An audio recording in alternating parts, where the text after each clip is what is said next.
We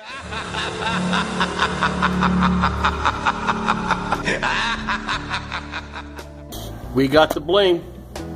We got the bling. Hey, what's up, guys? This is Sick Choppers giving a shout out to everybody on YouTube. We bolted up our starter. Okay, I had to cut down the bolts a little tiny bit. I had to shave like 3 threads off it. We Loctited them on there, but now before we did that, I had to mount the speed sensor. Now I don't know if you guys can even see it. It's tucked down inside there, inside the transmission. There was a spacer that we had to run. See that spacer?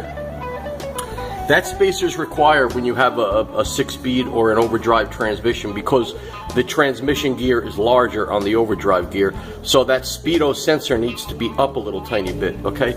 And then also, in addition, with the Ultima shit, this is what I had to do here. And again, I don't know if you could see it, but I had to shave a little bit off the bolt to get clearance. Now I don't know if you can see it now, but there's a good 1/8 inch clearance if you look the right way.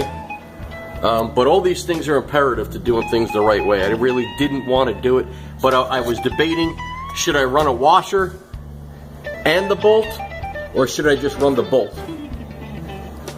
So I went with the washer and the bolt, and I just shaved a little bit off to maintain the clearance that we needed. So this is what we got.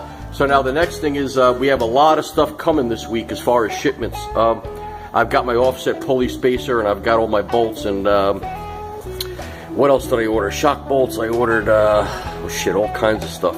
All the little shit that I needed to final assemble this thing is pretty much coming this week. In fact, I'm waiting for the Postal Service now. We have all the rubber bushings for the oil tank and the brass fittings for the oil tank. We ordered the oil hose, the offset sprocket, just a whole bunch of shit, a whole bunch of stuff. We'll also be able to throw the front end on this week. I ordered the 5/16 24 cinch bolts for the top triple tree. So in any event, this week a lot of stuff's going to be going on, so just, you know, stay tuned. And like I said, here we go. This is a 2.3 starter. Anybody who knows about Harleys, the larger you go on the starter, the longer it's going to last and the more efficiency that you have. Now this has a little bit more draw.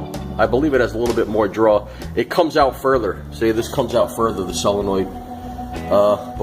Yeah. So in any event, that's pretty much it. We put our push starting on, our push button starter on. Okay, that's going to be how we start the bike. It's going to be a real minimal wiring system. But yeah, we're coming along.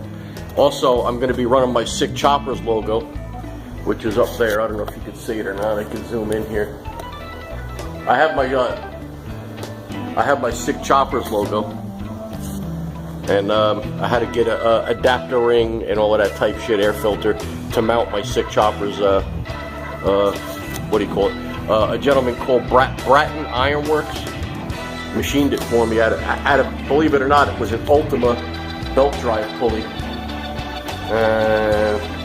I'm pretty much leaving it up there because it's got old dirt on it and stuff, and I just don't want to touch it until I need to, so we're going to put all of that on there too. So in any event, this is Dennis from Sick Choppers giving a shout out to everybody on YouTube, and stay tuned. Everybody tries to hide the bolts. What I did is I used soft tail shock bolts, so they're kind of like right in your face, you know. This is actually what they use on the soft tail shocks. So I figured I had them. I had the spacer material. I figured, fuck it, I'll just run those for my rear fender. In your face!